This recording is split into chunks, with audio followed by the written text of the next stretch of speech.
The rhythmic thump of rotors tore through the otherwise peaceful morning. Dan Bingham grimaced, one hand reaching for the ancient rifle beside his bed. Not again. The sleek dropship emblazoned with the sigil of Earth's Defense Force meant trouble, the kind he'd spent years avoiding. His feline companion, a battle-scarred cat named Jess, meowed with an irritation that echoed his own. The scratching at his door signaled the inevitable. His carefully constructed isolation was about to crumble. It was a simple life, tending the meager crops that clung to the irradiated soil, the occasional hunt to supplement rations, and a silence punctuated only by the wind and Jess's rumbling purrs. Yet there was a relentless pull to the past, a phantom weight he could never quite shake. The soldier at his door, a kid barely old enough to shave it looked like, was all breathless energy and ill-fitting combat armor. "Sir!" the boy squeaked, a note of awe coloring his turn. "Commander wants you back, sir. The Caracan. They hit Sarah's station. Thousands dead." Dan's fingers tightened on the rifle. Sarah's was a haven for refugees fleeing Earth's barren wastes. Thousands. A cold rage ignited within him. One long banked but never extinguished. "All right, son," he rasped, the years of disuse making his voice rough. "Guess there's no rest for the weary." The shuttle shuddered as it breached the atmosphere, revealing a wasteland of scorched earth and skeletal cities. Even from this distance, the devastation on Ceres was evident, a testament to the Caracan's ruthlessness. Dan was no stranger to war, but this felt different.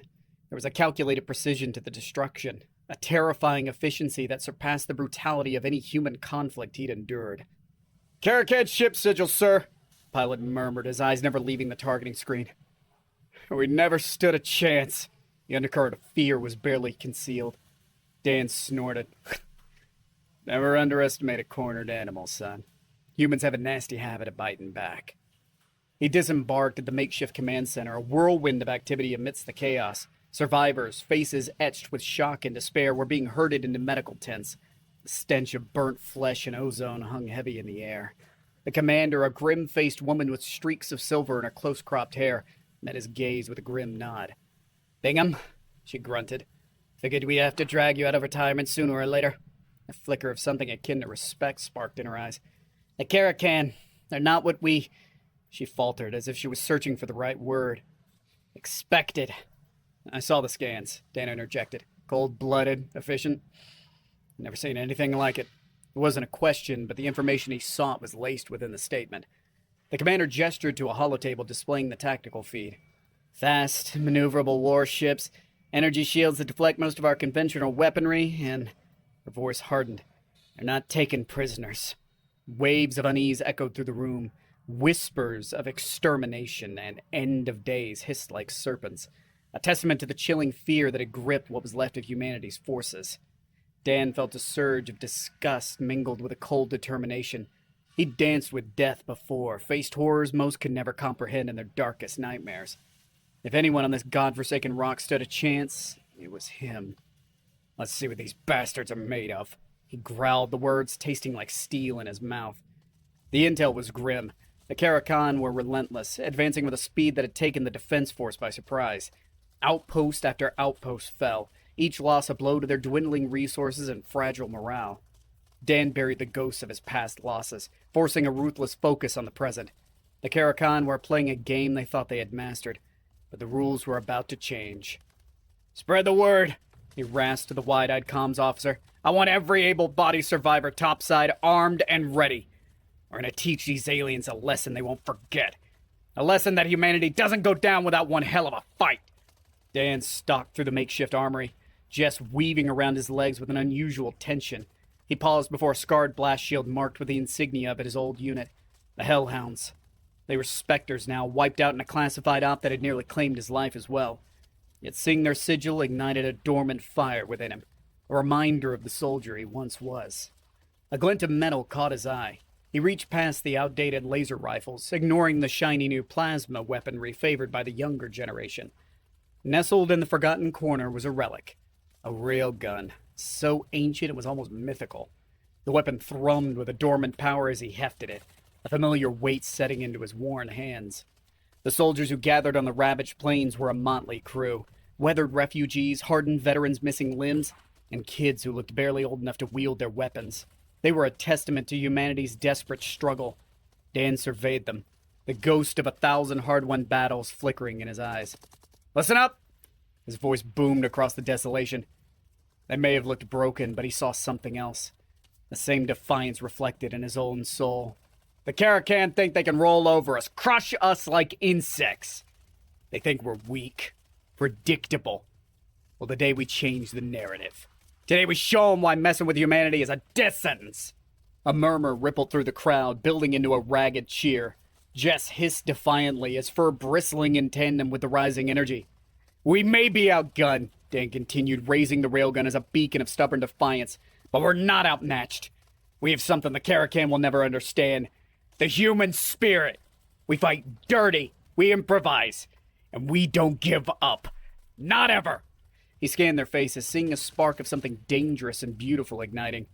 This is where he belonged, not hiding from the world, but leading the charge against it. He was Dan Bingham, former hellhound, the embodiment of humanity's ferocious will, and the Karakan had made a grave error in waking the beast. Dan's plan was born of desperation and seasoned insanity. His tattered band of survivors was a gnat compared to the Karakan's overwhelming forces. There would be no elaborate tactics, no elegant strategic maneuvers. This would be a brawl, a vicious tooth-and-nail fight for survival.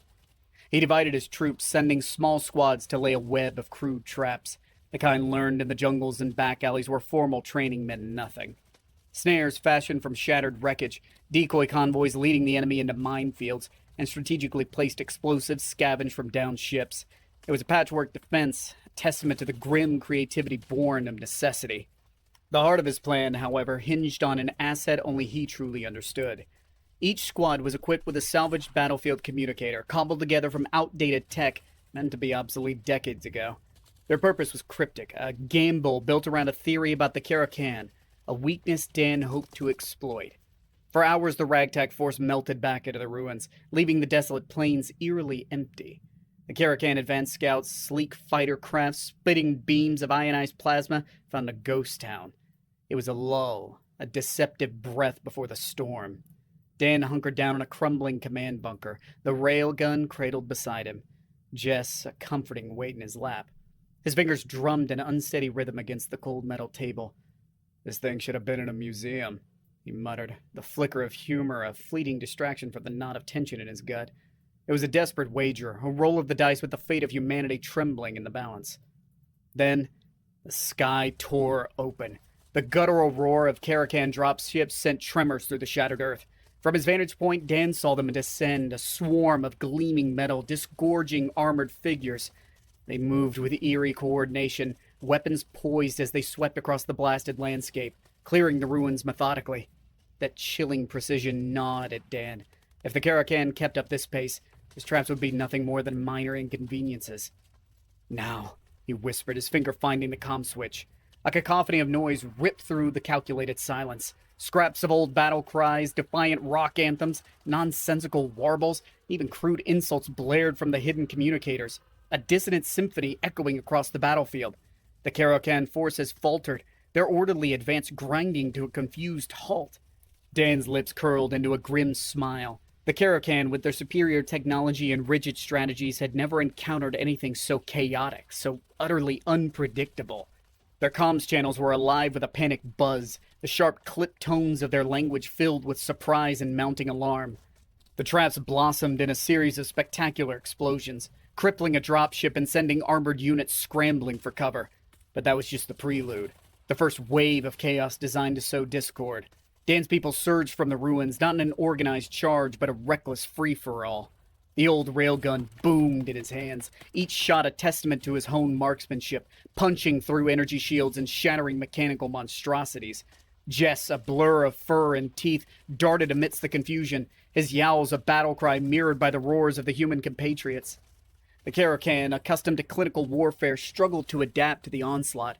Their targeting systems stuttered, confused by the unpredictable movements of their enemies. Their disciplined formations splintered as humans closed the distance, engaging in vicious hand-to-hand combat with a ferocity fueled by both desperation and the dawning realization that these bipedal creatures were far more dangerous than they seemed.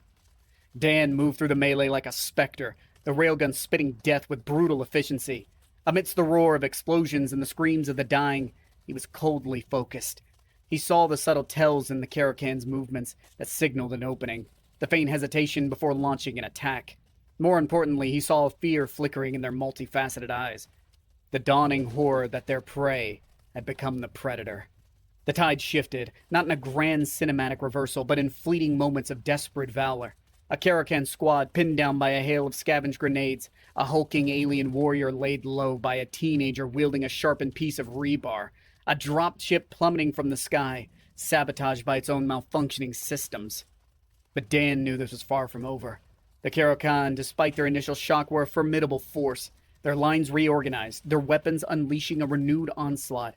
Casualties mounted on the human side, every fallen body a chilling reminder of the impossible odds. A Caracan command ship shimmered into view, its sheer size dwarfing the remnants of the human resistance. Turrets swiveled, beams of searing energy lancing across the battlefield, incinerating everything in its path. Hope flickered dangerously low as Dan watched his comrades fall. Yet a kernel of defiance refused to die. Jess clung to him, a ragged battle trophy with eyes blazing.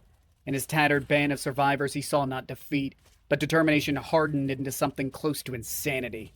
This was their planet, damn it, and they would bleed for every inch of it. Dan hefted his railgun, taking a steadying breath. It was time to end this. "Cover me!" he barked, his voice hoarse but unwavering. His people, those who could move, scattered, drawing fire but leaving him a clear pathway. Each blast of Caracan weaponry came dangerously close, scorching the earth mere feet away. But Dan, focused, channeling the unwavering spirit that kept humanity thriving in the face of countless catastrophes. The command ship loomed before him, a glistening behemoth broadcasting its dominance across the wasteland. One shot. That's all he had. He squinted through the ancient scope, the intricate wiring and targeting systems a stark contrast to the sleek technology of their enemies. In his mind, he saw not the ship, but a target he'd hit 1,000 times before, back in the half-forgotten days of peace. He squeezed the trigger. The recoil of the railgun slammed into his shoulder, momentarily deafening him. In that deafening silence, he watched the projectile streak towards its target. Time seemed to stretch into a thin, fragile thread as it arced through the air, a testament to both ingenuity and desperation. The impact tore through the stillness, not with a blinding flash of an explosive, but with a sharp crack that echoed across the battlefield. The Caracan command ship shuddered, an impossible tremor shaking its massive frame. Lights flickered across its hull, then winked out in uneven patches. A ripple of disarray washed over the Caracan forces, breaking their terrifying synchronization. Dan gaped in disbelief, a surge of adrenaline momentarily banishing fatigue. The shot shouldn't have done anything more than annoy an enemy of that scale. Yet somehow he'd found a critical vulnerability, a hidden flaw in their supposedly impenetrable technology. "Now! Hit them now!" he roared, hope igniting in his voice for the first time in hours. His people, battered and bruised, rallied with a renewed frenzy. The chaos and confusion they'd sown had disrupted the Caracan's command structure and crippled their communications. The battle devolved into a close-quarter savagery, hand-to-hand, weapon-to-weapon, human against alien. The Caracan, so sure of their superiority, were faltering. They'd underestimated the spirit of a species pushed to the brink. For every human who fell, 2 more rose in their place, fueled by a cocktail of fury and the unwavering belief that they could hold on just a moment longer. Dan, emboldened, darted from cover to cover, the railgun a beacon of defiance. His aim faltered, exhaustion blurring his vision.